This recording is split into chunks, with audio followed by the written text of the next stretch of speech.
नमस्कार, राज की बात में आपका स्वागत है। ब्रिटिश काल में कांग्रेस के लिए कहा गया था एक सेफ्टी वॉल्व थ्योरी, यानी कि कांग्रेस उस सेफ्टी वॉल्व की तरह ब्रिटिश काल में अंग्रेजों के लिए था, जो हुकूमत को सुरक्षित रखने के लिए बीच बीच में कुछ गैस निकाल दे ताकि कुकर में विस्फोट ना हो सके। लेकिन यही स्थिति आजकल ये राहुल गांधी नहीं समझ रहे हैं कि विपक्ष की भूमिका इतनी ही है कि सरकार को काम करने दिया जाए, बीच में अपनी अहमियत दिखाई जाए। नेता प्रतिपक्ष की भूमिका ऐसी ही है कि कानून बनाने के लिए बिल पारित करने में उतने ही अवरोध दिखाई पड़े जितना कि लोगों को लगे कि विपक्ष की भूमिका में जिस पार्टी को रखा है वो अपनी भूमिका निभा रहा है। लेकिन अगर आप बिल पारित नहीं करवाने देंगे, बिल पर चर्चा नहीं करवाने दोगे, या फिर बाहर में प्रोटेस्ट करोगे, प्रधानमंत्री के आवास का घेराव करोगे, तो फिर ये लक्ष्मण रेखा क्रॉस करने वाली बात होती है। और यही राहुल गांधी ने बड़ी गलती कर दी।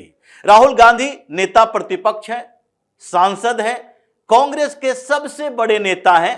हालांकि कांग्रेस में बड़े नेता कोई नहीं, कांग्रेस में कोई भी ऐसा नेता नहीं है जो अपने दम पर पूरे देश में चुनाव करवाया जाए तो फिर वो 20% वोट भी ला सकता है। इतने अट्रैक्टिव करिश्माई लीडर कोई भी नहीं है। राहुल गांधी जिनके चेहरे पर चुनाव लड़ा जाता है तो उत्तर प्रदेश में 2%, बिहार में 3 से 4% वोट मिलते हैं। ये इनकी कैपेबिलिटी नहीं है कि 10% भी वोट ला पाए। लेकिन खैर, कांग्रेस ने स्वीकार किया है कि राहुल गांधी हमारे सर्वे सर्वा हैं, राहुल गांधी सबसे बड़े नेता हैं। तो ऐसे स्थितियों में कांग्रेस के सबसे बड़े नेता उनको मानना पड़ेगा। लेकिन राहुल गांधी की जो रिजिडिटी है वो इस बात को तो समझते हैं कि चुनाव में मोदी को नहीं हराया जा सकता, चुनाव में भी भारतीय जनता पार्टी को नहीं हराया जा सकता।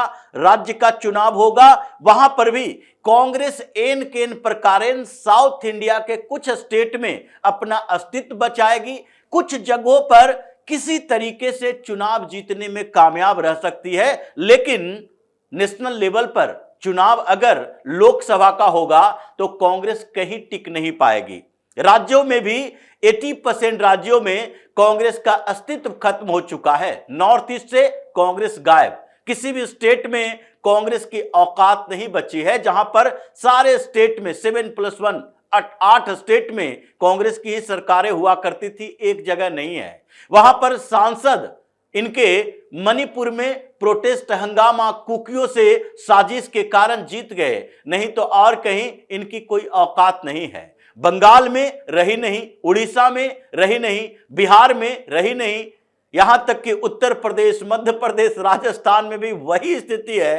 पंजाब में जहां पर वो सरकार में रहती थी वहां से भी आउट कर दिया आम आदमी पार्टी ने, केजरीवाल ने। इनके पास नॉर्थ इंडिया में जगह ही नहीं बची है। यहां तक कि दक्कन के रीजन में भी, ये महाराष्ट्र में ये किसी तरीके से मैनेज करने की कोशिश तो करते रहे। लेकिन आज स्थिति यह है कि जो इनके पीछे पीछे चला वो उद्धव ठाकरे की पार्टी गई। शरद पवार डरे हुए हैं, इसीलिए प्रधानमंत्री मोदी के साथ सांठगांठ कर रहे हैं, नहीं नहीं आपका समर्थन संसद के अंदर करेंगे। लेकिन राहुल गांधी ये गलती पर गलती किए जा रहे हैं। और भारतीय जनता पार्टी में जो एक दबाव हुआ करता था, अमित शाह की मीटिंग में ये बात उठी थी कि देखिए, अगर राहुल गांधी को सीधे तौर पर छेड़ते हैं, इनके खिलाफ मुकदमे हैं, इनको अगर ईडी की इंक्वायरी एक बार हुई थी, अगर इनको जेल की सजा हो जाती है, अगर संसद में इनके खिलाफ प्रस्ताव लाते हैं, बर्खास्तगी ऑर्डर आती है, तो ऐसी स्थिति में राहुल गांधी विक्टिम कार्ड खेलेंगे। राहुल गांधी अपने आप को पीड़ित महसूस करवाएंगे, घूम घूम कर कहेंगे देखो मोदी सरकार हमसे डरी है इसलिए हमें जेल भेज रही है, मोदी हमसे डर गए हैं इसलिए हमारे खिलाफ इतने बड़े एक्शन लिए जा रहे हैं, ईडी हमारे पीछे पड़ी है, संसद के अंदर हमें एंट्री नहीं मिल रही, संसद से भगा दिया जा रहा है, बर्खास्त किया जाना है, अब मोशन लाया जा रहा है। लेकिन ये सारे दबाव, जो नैतिक दबाव भारतीय जनता पार्टी के ऊपर थे, ये कुछ दिन के अंदर खत्म हो गए। जैसे ही राहुल गांधी ने एक बड़ी गलती की, प्रधानमंत्री आवास के नजदीक जाकर धरना दिया, फिर ये भारतीय जनता पार्टी का वो नैतिक दबाव खत्म हो गया कि नहीं नहीं, अब तो ये प्रधानमंत्री आवास तक पहुंच गए, यानी पीएम मोदी को कहीं भी घेर सकते हैं। इनके लिए कोई नैतिकता नहीं होनी चाहिए, क्योंकि नैतिकता वही होती है जहां पर सामने वाले भी कुछ नैतिकता की पक्का परिचय दे सके। लेकिन उसी समय यह भारतीय जनता पार्टी की मीटिंग रात के अंदर होती है और फिर कहा जाता है कि देखो, राहुल गांधी को तो वहां से उठा लिया गया, इन्होंने अपना फोटो सेशन करवाया। ये बार बार इस बात का जिक्र करेंगे, वो फोटो दिखाएंगे कि देखो जब हमने धरना प्रदर्शन किया तो उस समय हमें कैसे 4 पुलिस वाले हाथ पैर पकड़कर उठाकर ले जा रहे थे और गाड़ी में फेंक दिया, फिर उसके बाद अलग ले जाकर छोड़ दिया, यानी हिरासत में लिया गया और फिर उसको छोड़ दिया गया। और इस बात को ये बार बार रिपीट करेंगे। लेकिन फिर भी जो नैतिक दबाव भारतीय जनता पार्टी पर है कि नहीं, इनके कुछ भी किसी तरह से कोई भी काम करे लेकिन इसका बदला नहीं लिया जाएगा, अब ये नहीं चलेगा।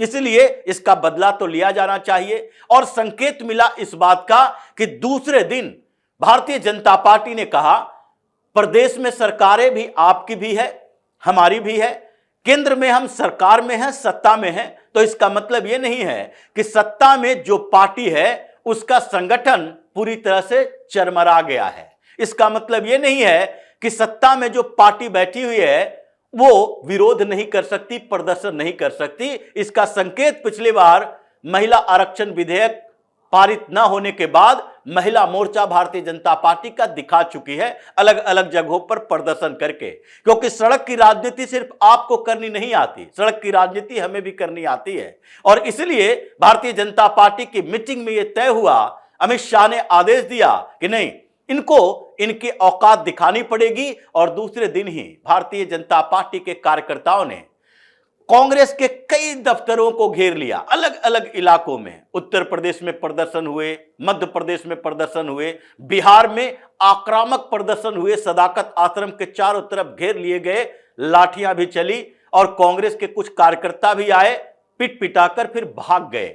लेकिन यह संकेत था कि अगर आप लक्ष्मण रेखा क्रॉस करोगे तो इसका मतलब भारतीय जनता पार्टी भी लक्ष्मण रेखा क्रॉस करेगी।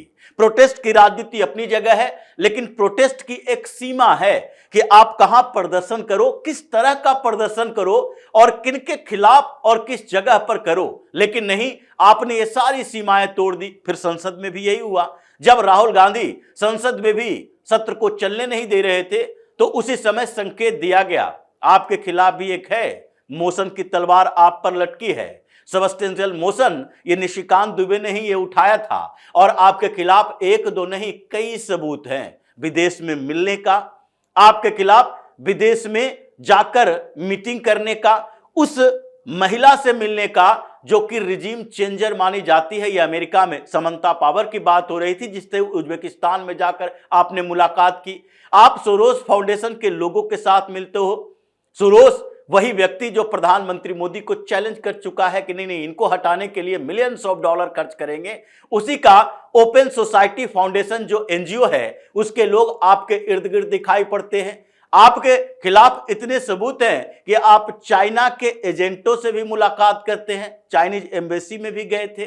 तो ऐसे सबूतों के बावजूद इनके खिलाफ कार्रवाई क्यों नहीं होनी चाहिए? निशिकांत दुबे ने पहले धमकी दी और राहुल गांधी की थोड़ी हेकड़ी निकली है, इसलिए कुछ हंगामा के बाद इन लोगों ने रास्ते पर चलने का निर्णय लिया कि नहीं नहीं, कुछ चर्चा तो कर लेंगे। लेकिन फिर भी स्थिति ऐसी है कि राहुल गांधी जिस रास्ते पर चल रहे हैं और जो बड़ी गलती पीएम आवास के बाहर ये जो कुछ दूरी पर धरना प्रदर्शन करके किया, उसका बदला तो लिया जा रहा है। अब राहुल गांधी के खिलाफ बड़े एक्शन की तैयारी है, ईडी एक्शन भी, कोर्ट का एक्शन भी और कांग्रेस के नेताओं के खिलाफ भी एक्शन।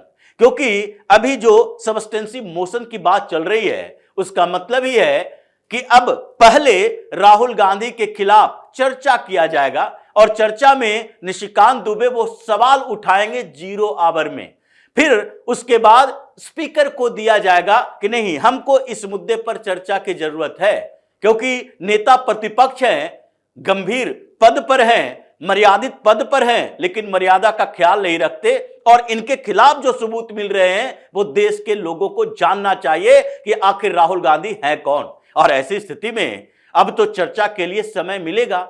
समय के बाद फिर से एक मोशन की तैयारी, यानी संसद से बर्खास्तगी के लिए एक नहीं कई आधार, यही आधार एक नहीं है, एक बड़ा आधार इनके खिलाफ चल रहे मुकदमे भी हैं। अगर पेपर लीक के ऊपर फास्ट ट्रैक कोर्ट बनता है, फास्ट ट्रैक कोर्ट तो इनके खिलाफ भी बनेगा, क्योंकि अभी सुप्रीम कोर्ट ने 2 बार यह बात कही है सारे हाई कोर्ट को कि जितने पॉलिटिकल लीडर पब्लिक फिगर हैं उन सबके खिलाफ जितने मुकदमे हैं उसकी सुनवाई जल्दी से जल्दी कीजिए।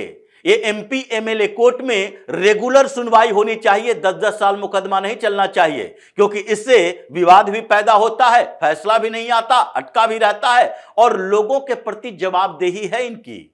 ये लोग पॉलिटिकल लीडर हैं और इसी बात की बात हो रही है, चर्चा इसी बात की है। 28 केस राहुल गांधी के खिलाफ फास्ट ट्रैक कोर्ट में डालो। ये संघ के खिलाफ, वीर सावरकर के खिलाफ, अमित शाह को हत्यारा कहने वाले मामले के खिलाफ, कुछ मानहानि के चार्जेस रांची हाईकोर्ट से लेकर महाराष्ट्र के बॉम्बे हाईकोर्ट तक हर जगह इनके मामले हैं। तो फास्ट ट्रैक कोर्ट में डालो और उसके बाद एक के बाद एक में ये जो अमित शाह को हत्यारा कहने वाले मामले पर सुल्तानपुर की अदालत जो सुनवाई कर रही है उसकी हियरिंग भी पूरी है। अब उसमें सजा का प्रावधान है, 2 साल से ज्यादा की सजा होगी। तो इनके सारे मुकदमे खोलो और उसके बाद ये फास्ट ट्रैक कोर्ट का ही असर होगा। एक में फैसला आए और जैसे ही फैसला आए वैसे ही इसकी सांसदी खत्म करो, पिछली बार की तरह। जैसे मोदी चोर के मामले में, मोदी सरनेम के मामले में कि सारे मोदी चोर हैं, गुजरात के कोर्ट ने फैसला दिया, इनकी सांसदी गई और उसके बाद इनका बंगला भी छिन गया था। अब इसके खिलाफ कार्रवाई होनी चाहिए, लेकिन केवल राहुल गांधी पर नहीं, इनके इर्द गिर्द के कुछ लोगों पर भी। 3 दिन पहले ये पवन खेड़ा को असम पुलिस ने उठाया, टॉर्चर किया, वहां जाकर पूछताछ हुई। सुप्रीम कोर्ट में भी असम पुलिस जाने की तैयारी कर रही है कि देखिए कोऑपरेट नहीं कर रहा, इसको अभी हिरासत में लेना पड़ेगा। पवन खेड़ा डर से संसद सत्र के दौरान असम गया, क्योंकि पुलिस ने 2 बार पहले समन दिया था। तो एक बार कहा कि छात्रों की गूंज का प्रोग्राम है राहुल गांधी का, हम नहीं आ सकते। दूसरी बार फिर से बहाना। ये बार बार बहाने में असम पुलिस ने कहा नहीं आओगे तो सुप्रीम कोर्ट से बेल कैंसिल करवाएंगे। इसी आधार पर बेल मिली है, जमानत मिली है कि आप हमें कोऑपरेट करोगे। दौड़ता हुआ गुवाहाटी गया, पवन खेड़ा से फिर पूछताछ हुई और फिर पूछताछ के लिए बुलाया जाएगा हिरासत में लेने के लिए इनके इर्द गिर्द के जितने नेता हैं। अभी अगर देखा जाए 193 पॉलिटिकल लीडर है जिसके खिलाफ पीएमएलए के तहत ईडी जांच कर रही है। यह संसद में बताया गया है, संसद के अंदर नित्यानंद राय ने सारी जानकारी दी और इनमें से 24 बड़े नेता हैं कांग्रेस के जिनके खिलाफ ईडी की इंक्वायरी चल रही है।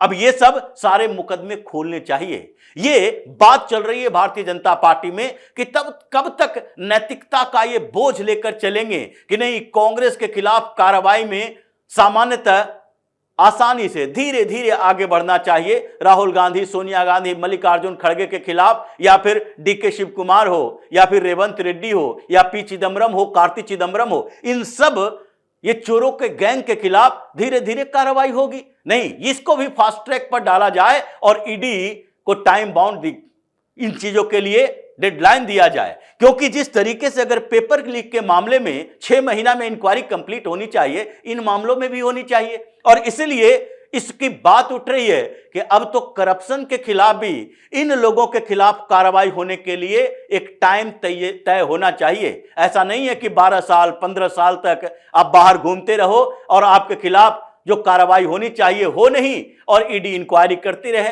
तो इसलिए टाइम इसके लिए भी निर्धारित होगा और तभी 24 कांग्रेस के बड़े नेताओं के पर गाज गिरने वाली है। जो तरीका राहुल गांधी ने अपनाया, जो बड़ी गलती की है, उसकी सजा तो मिलनी चाहिए और सजा के लिए अमित शाह ने यह सारी व्यवस्था की है। इसलिए अब ये रुकेंगे नहीं, अब धड़ाधड़ कांग्रेस के खिलाफ कार्रवाई होगी। ये कुछ दिन के अंदर ही राहुल गांधी को माफी मांगनी पड़ेगी कि अब ऐसा काम नहीं करेंगे, क्योंकि जिस तरीके की राजनीति ये कर रहे हैं वो राजनीति इन्हीं के ऊपर अब भारी पड़ता दिखाई पड़ रहा है। तो इसी तरह की खबरों के साथ फिर से हाजिर होंगे, तब तक के लिए बने रहिए हमारे साथ और देते रहिए हमें सहयोग, ताकि इसी तरह की खबर हम आपके लाते रहें। धन्यवाद।